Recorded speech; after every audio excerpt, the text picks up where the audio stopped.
of work, I didn't exactly know how he was going to sound. And I had just I had been thinking about it and hoping that something would come. He was once the first black superhero to conquer Hollywood, paving the way for the entire Marvel empire, turning Blade into a historic milestone. Wesley Snipes, a name that once shook Hollywood. But behind that dazzling spotlight was a terrifying darkness. A man who once stood at the peak of fame worth tens of millions of dollars suddenly became a federal inmate drowning in debt. His reputation collapsed. His fortune vanished. All of Hollywood turned its back. And when everyone thought the name Wesley Snipes had been erased from Hollywood forever, he came back. An unexpected explosive comeback that made the whole world shout, "Blade is back!" This is not just the story of a star. This is the journey from light to abyss, from sinner to legend. A story you won't be able to look away from. No legend is born out of nothing. Neither was Wesley Snipes. Before holding the silver sword, he once held the broken dreams of a child from the Bronx. It was that turbulent childhood that forged him into a star. 1962, Orlando, Florida. Wesley Trent was born on July 31st. But his short childhood there ended quickly. His family moved him to a place far harsher. South Bronx, New York, a land of poverty, violence, and smoke. A place where dreams and nightmares blended into one. The Bronx back then wasn't the shiny apartment buildings we see on screen today. They were dark streets, police sirens beating like the background rhythm of life. There, Wesley grew up with his mother, Marion Long, a dedicated teacher's aide, and his father, Wesley Rudolph Snipes, an aircraft engineer. They were a small intellectual family trying to survive in a world ruled by gangs and poverty. From an early age, Wesley was different. He wasn't just a lively kid. He was obsessed with the stage, with the lights, with movement. While other children roamed the streets, Snipes practiced martial arts moves in a cramped room, imagining himself as a warrior facing the whole world. Martial arts became his escape, a discipline of steel that kept him away from the criminal path many of his peers had fallen into. As a teenager, he studied at the High School of Performing Arts, a prestigious school in Manhattan, cradle of many Broadway and Hollywood talents. But Snipes' journey was never smooth. His family was poor, life was tough, and the Bronx clung to him like a shadow. Wesley nurtured dreams while tasting a harsh reality, a poor black kid in a world that didn't welcome him. That adversity forged Snipes' character, strong, proud, determined, and sometimes impulsive. Wesley Snipes' childhood was a symphony of dreams and hardship. On one side, the dream of the stage, the lights of Broadway. On the other, the sound of police sirens, the darkness of the Bronx. And it was that violent collision that created the man he became, a blazing star, yet one who carried within him a darkness that could never be fully extinguished. A glorious career, from rookie to action king. He first stepped onto the screen in Wildcats 1986, a small role hardly anyone remembers. But those piercing eyes and that unmistakable presence caught the attention of directors. Then, as if by fate, Michael Jackson entered his life. In 1987, Snipes played the gang leader in the music video Bad. Just a few minutes on screen, but enough to make millions of viewers worldwide ask, "Who is this man?" That question soon found its answer. In 1991, Wesley exploded onto the scene as drug lord Nino Brown in New Jack City. The film cost only $8 million but grossed nearly $47 million, a massive hit. From a rising face, Wesley instantly became an A-list name. Major newspapers called him the blackface challenging all of Hollywood. And indeed, he began to challenge Stallone, Schwarzenegger, and Van Damme in the action arena. Then came Passenger 57, 1992, which cemented him as a true action star. The movie sold out theaters, grossing nearly $45 million in the US alone. From there, Snipes' paycheck skyrocketed from a few $100,000 to $5–7 million per film. He officially joined the ranks of the most expensive stars of 1990s Hollywood. At his peak, Wesley kept delivering blockbuster after blockbuster, Demolition Man 1993, going head-to-head with Sylvester Stallone. The film crushed the box office with $159 million worldwide. U.S. Marshall's 1998, a spin-off of The Fugitive, raking in more than $102 million. Money Train 1995, alongside Woody Harrelson and Jennifer Lopez, further solidifying his star status. But all of that was just the prelude to the greatest moment of his career, Blade 1998. No one expected much from a superhero movie back then. Marvel was struggling with no MCU empire in sight, but Wesley turned it into legend. Cloaked in black, wielding a silver sword, Snipes became the coldest vampire hunter ever seen on screen. Global audiences went wild. Blade was made for $45 million but grossed $131 million, a stunning victory. Snipes earned $5 million plus a percentage of the profits, making him one of the highest-paid black actors in Hollywood at the time. It didn't stop there. Blade 2 2002 roared to $155 million, and Blade Trinity 2004 brought in another $131 million. Together, the trilogy delivered nearly $420 million at the box office, and tens of millions in paychecks for Snipes himself. More importantly, Wesley Snipes is remembered as the man who opened the door for the Marvel Empire. Because without Blade, there may never have been Iron Man, Captain America, or even the MCU as we know it today. Yet Wesley wasn't just swinging swords on screen. He proved his dramatic chops too. His performance in One Night Stand 1997 won him the Volpe Cup for Best Actor at the Venice Film Festival, one of Europe's most prestigious awards. He was also honored multiple times by the NAACP Image Awards and MTV Movie Awards, leaving his mark in both art and commerce. From a poor kid in the Bronx, Wesley Snipes rose to become a multi-million-dollar star courted by Hollywood, cheered by audiences, and praised by the press as the black action icon of the 1990s. But right at the top, the shadows began to creep in. Fame and the dark side of Hollywood. A star with a fiery temper and impossible to work with. When Blade put Wesley Snipes at the peak of fame, he became one of the most powerful black actors in Hollywood. With paychecks ranging from $7 to $10 million per film, Snipes had real power on set. But that power came with a frightening shadow, an oversized ego, and a hot temper. Rumors spread that Snipes was anything but easy to work with. Producers whispered about a difficult Wesley, while co-stars admitted he was quick to anger, stubborn, and hard to compromise with. The peak of it all was on the set of Blade Trinity 2004, where the behind-the-scenes drama was more explosive than the fight scenes on screen. Actor Patton Oswalt once recalled that Snipes was so tense, he only communicated with director David Goyer through post-it notes instead of speaking directly. Oswalt even alleged that during an argument, Snipes crossed the line with the director, a shocking detail that kept Hollywood gossip buzzing for years. Snipes denied it, saying, "Let me tell you one thing. If I had tried to strangle David Goyer, you probably wouldn't be talking to me now." Still, that story became part of the dark legend surrounding him. It didn't stop there. Crew members claimed Snipes would lock himself in his trailer and refuse to come out if he wasn't happy with the script. For some action scenes, he only performed the bare minimum, leaving the rest to stunt doubles or CGI. That suffocating atmosphere turned Blade Trinity into one of the most difficult and painful experiences of David Goyer's directing career. Ryan Reynolds, a young co-star at the time, never directly attacked Snipes, but his subtle remarks like "some people don't like humor on set" were widely interpreted as hints at Snipes' cold, distant attitude. Yet Snipes once said that fame changes you, and it has to. If you get famous and you don't change, you're going to have a big problem. Losing opportunities. The forgotten hero, Blade Trinity, may have grossed $131 million worldwide, but critics tore it apart. And more importantly, Wesley Snipes' image after that film was severely damaged. He was no longer spoken of as an action icon, but as a troublesome actor who was hard to control. The consequences came quickly. After 2004, Snipes virtually disappeared from big-budget projects. Studios hesitated to invest because no one wanted to pour hundreds of millions into a film when the leading star might cause chaos behind the scenes. While his peers like Denzel Washington, Will Smith, and Samuel L. Jackson kept scoring hit after hit, Wesley Snipes was gradually pushed out of the game. Instead of glorious blockbusters, he appeared in smaller projects and even straight-to-DVD films. It was a steep, unstoppable fall, from box office king to a forgotten name. The Hollywood press branded Snipes a fallen star, a broken-winged celebrity, a 1990s icon now just a shadow of his former self. And the tragedy didn't stop there. Because just as his career was crumbling, another storm, far worse, was waiting. And this time it wasn't on set, but in real life. Scandal and the tax case that shook Hollywood money became a double-edged sword.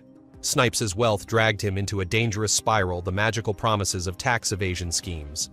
In the early 2000s, Snipes became entangled with a group known as tax protesters. people who believed in the theory that American citizens were not obligated to pay federal income tax. They leaned on something called the Section 861 argument, a flawed claim suggesting that U.S. tax law only applied to income earned outside the country, while domestic income was exempt. It sounded sweet, and Snipes, wealthy and prideful at the time, chose to believe it. He stopped filing federal tax returns from 1999 to 2004, with the estimated unpaid amount reaching tens of millions of dollars. The storm of investigation, Blade versus the IRS in 2006, the U.S. Department of Justice struck hard.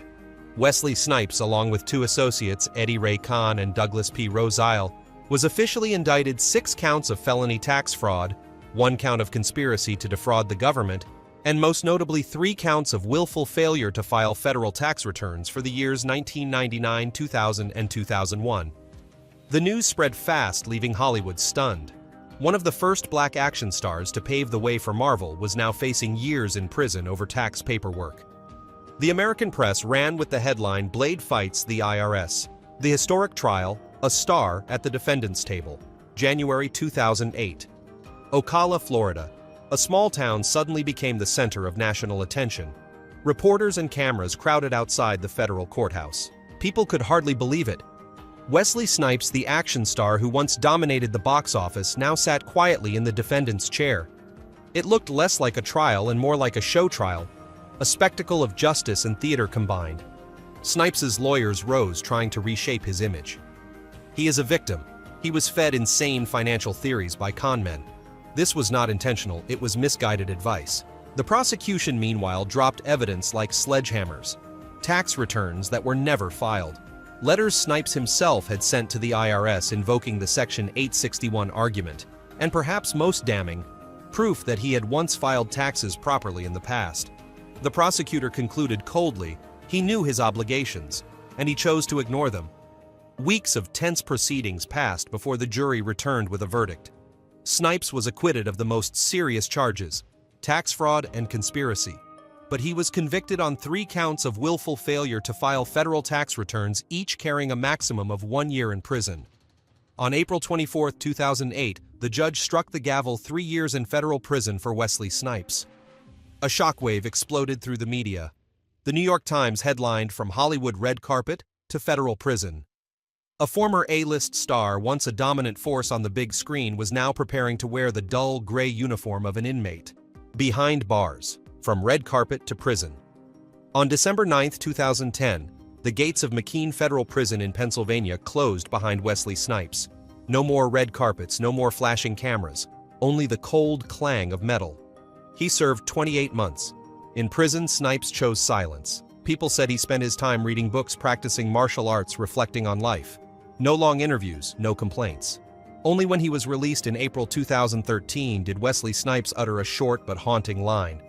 "It's been a hell of a journey." A bitter lesson. The story of Wesley Snipes quickly entered American law schools as a case study, a warning. The Department of Justice made no secret of its intent. They wanted to send a message to the entire nation. If a multi-million-dollar star can't escape, don't think you can outsmart the IRS. And so, from a black icon who paved the way for Marvel from Hollywood, hero Wesley Snipes became a federal tax offender. A painful fall from the spotlight of fame straight into the abyss of disgrace. But prison was not the end. It was only the beginning of a real nightmare. Another door, even more merciless, opened the prison of debt. And this time, Wesley Snipes wasn't up against prosecutors, but against Bill's cold numbers, the very thing that stripped away the lavish empire he had once built. Financial crisis and shattered wealth. $1 million mansion, a dream turned burden. In his golden years, Wesley Snipes lived like royalty. In 2002, he spent $5.6 million on a luxurious estate in Alpine, New Jersey, one of the wealthiest neighborhoods in America. The house spanned nearly 14,000 square feet with 8 bedrooms, a swimming pool, a gym, and a garage full of luxury cars. It was a fortress of extravagance, a declaration that the poor kid from the Bronx is now Hollywood royalty. But the lights dimmed and the palace became chains. Property taxes piled up, maintenance costs soared, from garden lighting to staff salaries. Everything drained money. When the blockbuster paychecks stopped flowing, that mansion turned into a monster, devouring every last dollar he had left. He tried to hold on to the Alpine mansion, his most extravagant home. But by 2014, Snipes was forced to sell it for around $4.1 million. A big number on paper, but compared to the original $5.6 million purchase price plus years of upkeep and unpaid property taxes, it was a bitter loss. And it wasn't just real estate. Even the toys of speed he once proudly owned began to vanish. In his old garage, one of the standouts was the 1993 Acura NSX, the Japanese sports car icon, a machine Wesley adored for its speed and elegance. In Snipes' hands, it wasn't just a car, but a symbol of status power style. Yet even that too had to go sold off on the collector's market for around $90,000 to $100,000. The deadly debt. The IRS coldly confirmed that Wesley Snipes still owed about $23.5 million in taxes and penalties, a number that felt like a death sentence for his financial life. In desperation, Snipes made a shocking offer to pay just $842.61 to wipe out the debt. But the IRS flatly refused. Justice doesn't bargain. The message was crystal clear: pay it all or pay nothing. After multiple court hearings, the debt was reduced to $9.5 million. But for a star fresh out of prison, with a ruined reputation and a frozen career, it was still an impossible mountain to climb. From millionaire to debtor. Remember this: for Blade Trinity 2004 alone, Wesley pocketed around $13 million. In less than a decade, he earned nearly $40 million from films. But with one wrong move, it all vanished. His current net worth, according to financial outlets, is estimated at negative $9 million, owing more than he owns. A freefall with no breaks from million-dollar star to million-dollar debtor. The empire collapses. The mansion gone. The luxury cars gone. The money gone. And most importantly, the glory gone. From a star once earning tens of millions each year, Wesley Snipes became a prime example of collapse. The press no longer called him the immortal Blade, but instead one of Hollywood's most notorious tax offenders. People thought the name Wesley Snipes was buried forever under debt and scandal.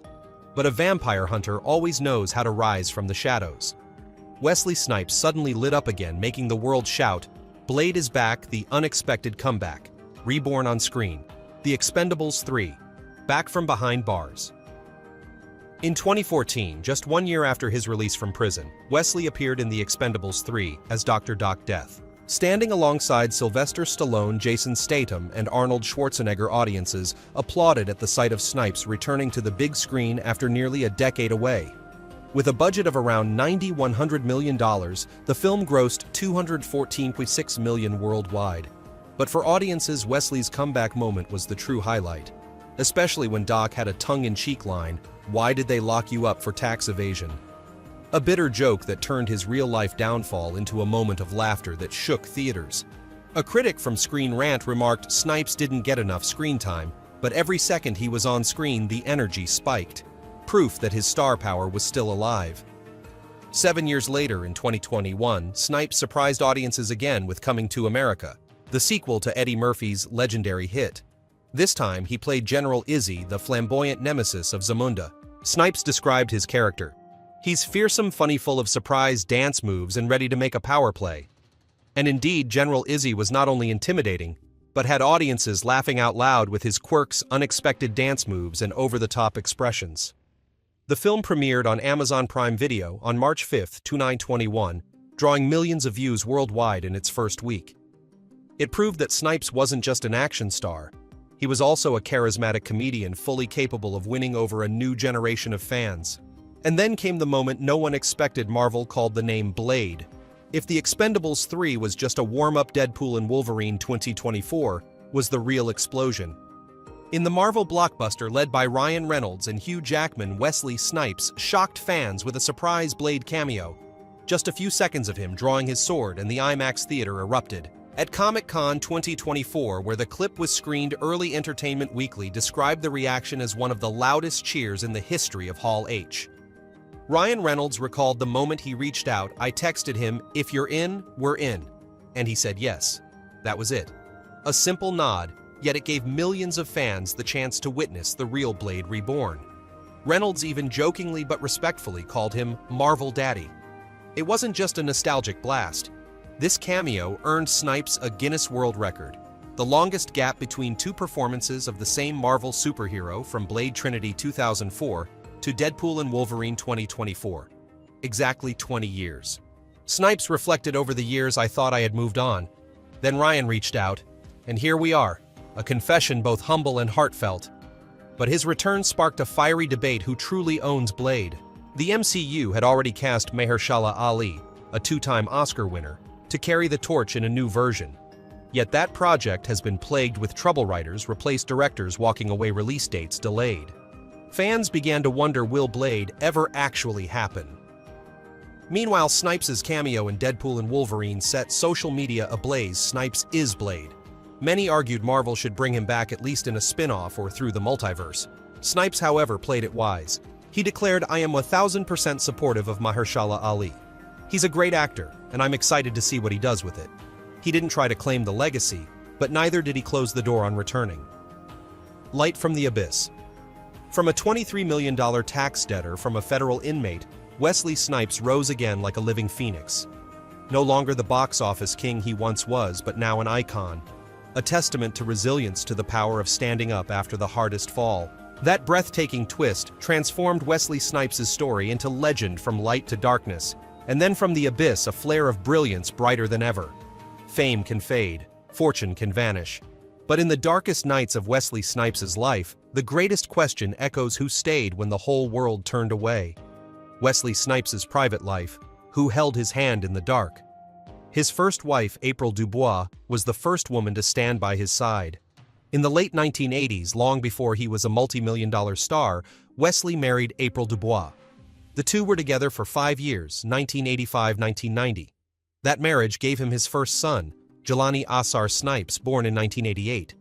Jelani even appeared as a child in Spike Lee's film Mo Better Blues, 1990. But as Wesley's career soared, the marriage fell apart. In 1990, Wesley and April divorced. Jelani spent part of his time with his father, becoming the quiet child rarely seen in public.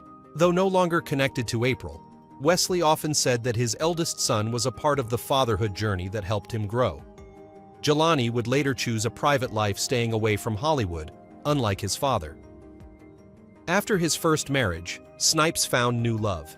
His current wife, Nikki Park, was the one who held his hand through the abyss. Nakyung Nikki Park is a Korean painter. The two married in 2003, just 5 years before he was engulfed in the tax scandal. When Snipes was sentenced in 2008 and imprisoned from 2010 to 2013, Nikki was the one holding the line. She raised their 4 young children alone, endured public scrutiny, and waited for her husband's return. Hollywood may have turned its back, but Nikki never did.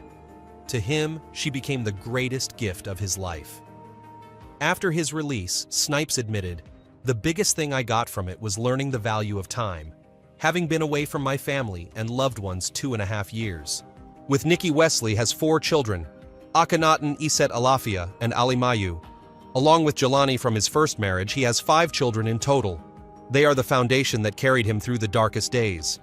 That family bond became even more powerful when he went to prison.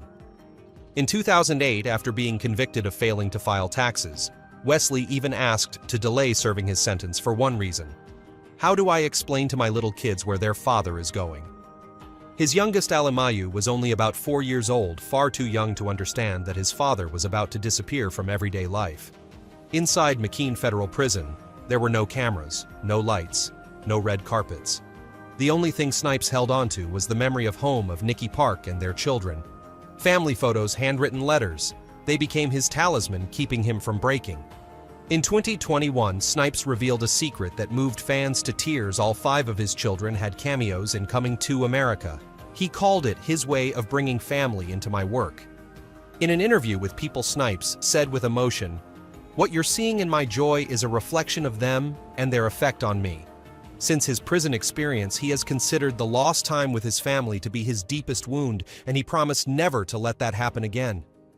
But behind the image of a devoted father, a husband carried by his wife and children, Wesley Snipes still carries shadows few have ever seen. Secret scars, the kind Hollywood only dares to whisper about backstage. Secrets and scars. In 2003, as he was leaving Johannesburg, Snipes was suddenly caught holding a fake South African passport. In that moment, the international press exploded. Why would a multi-million-dollar Hollywood star need a fake passport? In the end, it was his valid U.S. passport that saved him, allowing Snipes to continue his journey. The incident faded away, but it left a crack in his image as a clean star. A scar that never truly healed, a secret never fully explained. Beyond that, Wesley Snipes went through a turbulent spiritual journey. In 1978, he converted to Islam, finding in it both faith and a connection to African history. Snipes once said Islam helped him understand the history and value of black people, giving him the strength to stand tall in a Hollywood full of prejudice. But by 1988, he quietly left the faith, choosing his own path. Snipes did not return to Christianity, nor did he tie himself to any other religious denomination. After years of upheaval, he admitted family and art were the true religion of his life. Above all, that was the only belief he held on to when the lights went out and the world turned its back. After all the fame, the downfalls, and the years behind bars, Wesley Snipes today is no longer the box office king of the 1990s, but he still lives on in popular culture, perhaps even more so, thanks to his unexpected comebacks. Wesley Snipes' life today and his legacy. In 2024, with just a few seconds of a cameo in Deadpool and Wolverine, Snipes sent audiences into a frenzy. Ryan Reynolds gave him a nickname both funny and reverent, Marvel Daddy. It was recognition that it was Snipes with Blade 1998 who laid the very first stone for the Marvel empire we know today. Yet Snipes' current life isn't all light. Financially, the shadows of his tax case still loom.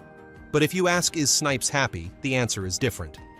In recent interviews, he repeated one lesson over and over: the greatest value he learned was time with family. His 5 children, from Jelani, his eldest son with first wife April Dubois, to the 4 younger ones with his current wife Nikki Park, have become his true inspiration, his motivation, and the source of his real joy. His joy on screen in the end is nothing more than a reflection of the love of his children and the quiet sacrifice of the woman who held his hand through his darkest hours. Wesley Snipes' legacy, therefore, isn't just at the box office. It isn't only the Blade trilogy that opened the way for Black Panther or Falcon. His legacy is also a bitter but priceless lesson: fame can lift you to the top, but it can vanish in an instant with one mistake.